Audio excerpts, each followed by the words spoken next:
Are you demotivated, discouraged and dismayed in your spirit this morning? इस सवेरे के वक्त अपनी आत्मा में क्या आप निराश है, हताश है, दुखी हैं? The Lord sees you and He wants to lift you up to a place where you belong to. परमेश्वर आपको देखते हैं और आपको उठाना चाहते हैं, उस जगह में रखना चाहते हैं जो जगह आपकी है। He wants to sow in a word that will lift your spirits back. वो आप में वचन को बोना चाहते हैं जिसकी वजह से आत्मा में आप उत्तेजित हो So जाएंगे, that once again you may begin to soar like an eagle to His glory. ताकि फिर एक बार उकाब की नाई आप उड़ पाओगे उनकी महिमा के लिए। Come on, let's open our Bibles to Psalm 92 verse 12. आइए हम अपने पवित्र शास्त्र को खोलते हैं, भजन संहिता 92 और 12वां वाक्य। It says, the righteous shall flourish like a palm tree, he shall grow like a cedar in Lebanon. धर्मी लोग खजूर की नाई फूले फलेंगे और लेबनान के देवदार की नाई बढ़ते रहेंगे। It talks about the righteous, लिखा हुआ है यहाँ पे धर्मी लोग, not the ones who stand in their own self-righteousness.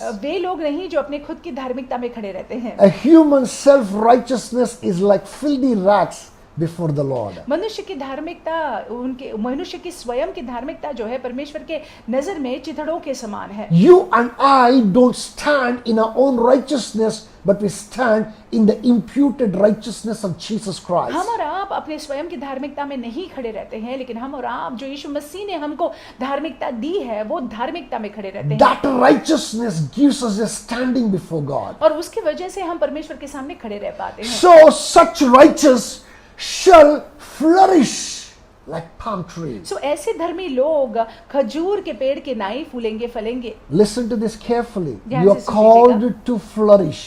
आपको मुझको बुलाया गया है कि हम फले फूले, You're not called to languish, but you're called to flourish. और हमको बुलाया गया है कि हम फले और फूले। We are not called to be depressed and suppressed, but we are called to flourish. और हमको इसीलिए ही नहीं बुलाया गया है कि हम निराश हो जाए, हताश हो जाए, दुखी बने रहे। हमको बुलाया गया है ताकि हम फले फूले। How we are called to? Like a palm tree. एक खजूर के पेड़ के नाई।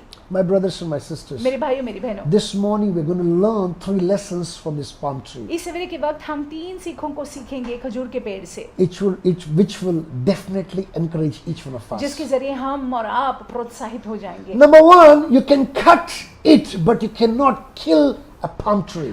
खजूर के पेड़ को आप काट सकते हैं लेकिन उसको खत्म नहीं कर सकते हैं। Listen to this carefully. ध्यान से सुन लीजिएगा। All other trees out there, they receive the nutrients and their minerals at the bark level, at the surface of the earth. और देखिए बाकी के सारे पेड़ जो है उनको अपना पोषण जमीन के ऊपरी क्षेत्र से मिलता है। If anyone cuts the tree at the bark level, अगर कोई जो है पेड़ के तने को पूरी रीति से काट देता है, they are killing the tree. तो वो पेड़ को खत्म कर रहे हैं, They're killing the tree forever, और हमेशा के लिए पेड़ को खत्म कर रहे हैं। but not with palm tree. लेकिन खजूर के पेड़ के साथ ऐसा नहीं होता है, Because it receives its strength from within.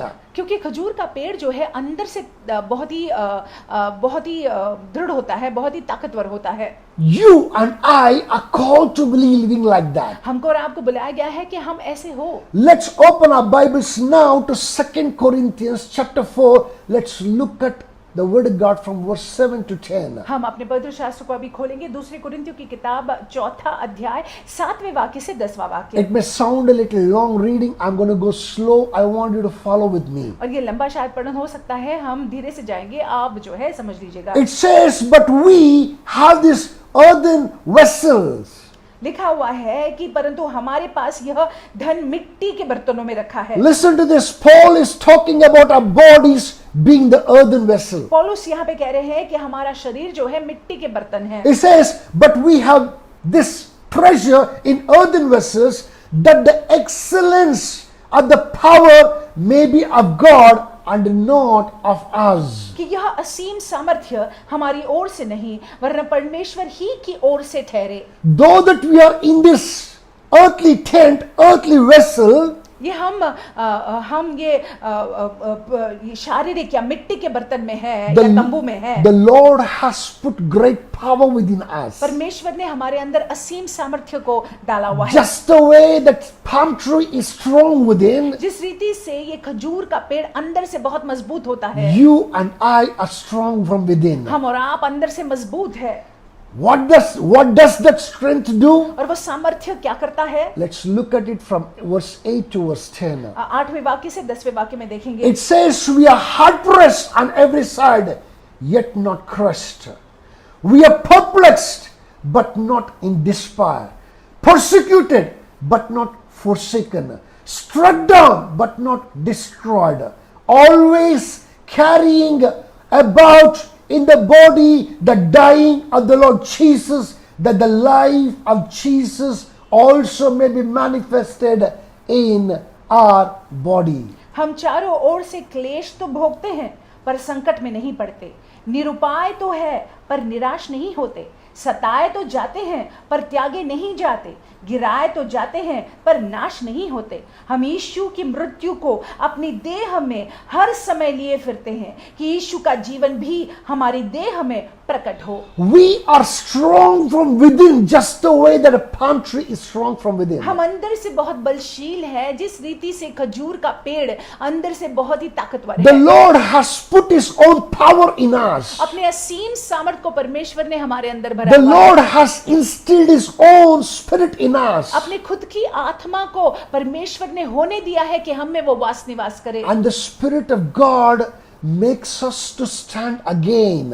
और परमेश्वर की आत्मा होने देते हैं कि हम पुनः खड़े हो जाए। No amount of pressure, no amount of hurt, no amount of problems, no amount of difficulties can ever kill us. हमको कोई भी चीजें दबा नहीं सकती, कोई भी कठिनाई जो है या फिर निराशता या फिर ऐसी बातें जो है हमको मार नहीं सकती है। You are that palm tree, आप वो खजूर का पेड़ है and you're called to flourish like it. और आपको बुलाया गया है कि आप उस खजूर के पेड़ की नाई फूले फले। Number two thing that we learn from palm tree, और दूसरी बात जो हम खजूर के पेड़ से सीखते हैं, it will bend but it will not break. खजूर का पेड़ जो है वो झुकता तो है लेकिन टूटता नहीं है। A tropical wind is so strong, और ट्रॉपिकल जो हवा होती है बहुत ही तेज होती है। it can uproot the trees.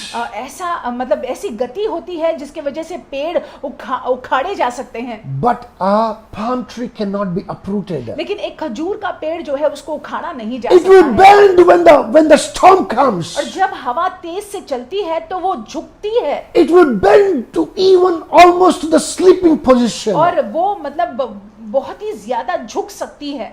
But the moment the wind stops, when that kind of a great wind stops, it will come back to where it was. लेकिन जब हवा चलने रुक देती, हवा का वो बहाव जो है वो चलना जो है जब रुक जाता है तब जाकर वो सीधी खड़ी हो जाती You है। know another very interesting thing about palm tree? खजूर के पेड़ को लेकर और एक दिलचस्प बात आप जानते हैं, Whichever the area that it was finding it difficult to stand, that very area next time receives double the strength and it will become stronger. और जिस क्षेत्र में वो खजूर का पेड़ जो है खड़ा नहीं रह पाता है, अगली बारी जो है वही क्षेत्र में वो बहुत बलशील हो जाता है और खड़ा रह पाता है। You know what? In Christ, you and I are called to be so. और देखिए मसीह यीशु में आपको और मुझको बुलाया गया है कि हम ऐसे खड़े रहे। Colossians chapter 1 verse 11 says something very beautiful. कुलोसियों की किताब पहला अध्याय और 11वें वाक्य में कुछ सुंदर लिखा I'm हुआ है। just going to read it out in part and I want us to get something beautiful here. और मैं भाग में पढ़ूंगा और आप कुछ सुंदर समझ लीजिएगा। God gives us strength that endures the unendurable and spills over into joy. That's what the word says. और वचन में लिखा हुआ है, और उसकी महिमा की शक्ति के अनुसार सब प्रकार की सामर्थ्य से बलवंत होती जाओ, यहाँ तक कि आनंद के साथ हर प्रकार से धीरज और सहनशीलता दिखा सको। Listen to this. Strength that endures the unendurable and spills into joy. That's what it says. और लिखा हुआ है कि जो सामर्थ्य जो झेल नहीं सकते हैं उसको झेलता है और आनंद को दर्शाता है। You and I called to stand up after every flood of wind comes over us. और देखिए हमको और आपको बुलाया गया है कि हम खड़े हो जाए तेज हवा आने के बावजूद या तूफान आने के बावजूद। These are the pandemic days.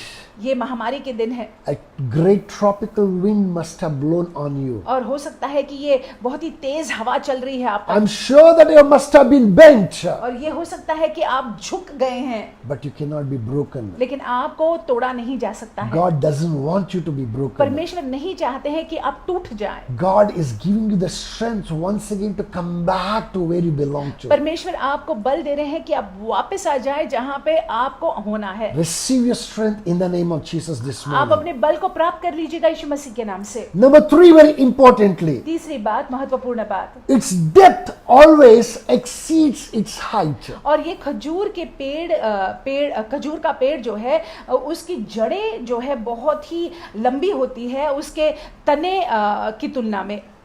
If you look at any other tree, अगर आप किसी और पेड़ को देखते हैं, if you see a tree that is as tall as maybe 100 feet, अगर आप जो है किसी पेड़ को देखते हैं जो 100 फीट ऊंचा है, you know, it may have the roots at maybe 100 feet, 150 feet.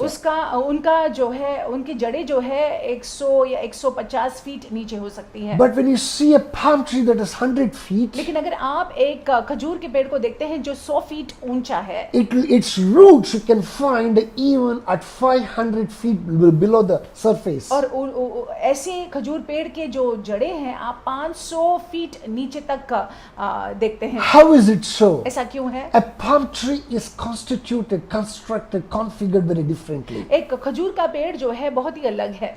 You know, the roots goes out searching for the nutrients right inside. और उसकी जड़ें जो है अंदर जाकर पोषण को ढूंढती है, बिल्कुल अंदर धंसती हैं। My brothers and my sisters, मेरे भाई मेरी बहनों, you and I are expected to go around deep into the word of God. आपको और मुझसे, आपसे और मुझसे ये अपेक्षा है कि हम और आप जो है परमेश्वर के वचन में गहराई में जाएं। The Lord is encouraging you. The Lord is telling you, son, listen, in my word is where your strength is. और परमेश्वर आपसे कहते हैं कि बेटा सुन, मेरे वचन में तेरा बल है। The Lord is saying that I am your source, I am your strength. और परमेश्वर यो कह रहे हैं कि मैं तुम्हारा स्रोत हूँ, मैं तुम्हारा बल हूँ। He's saying that I am your strong tower. वो कहते हैं कि मैं तुम्हारा मजबूत गढ़ हूँ। Run to me. When you run to the word of God, the Bible, you run to God. और देखिए, जब आप परमेश्वर कहते हैं कि मेरे पास दौड़ कर आओ, और जब आप परमेश्वर के पास दौड़ कर आते हैं, वचन के पास दौड़ कर आते हैं, तो आप परमेश्वर के पास दौड़ कर आते When you हैं। go to the word of God, you're going deep into Him. जब आप वचन में दौड़ कर आ रहे हैं तो आप परमेश्वर में गहराई में जा रहे हैं। Let me tell you, मैं आपसे कहूँ, no wind,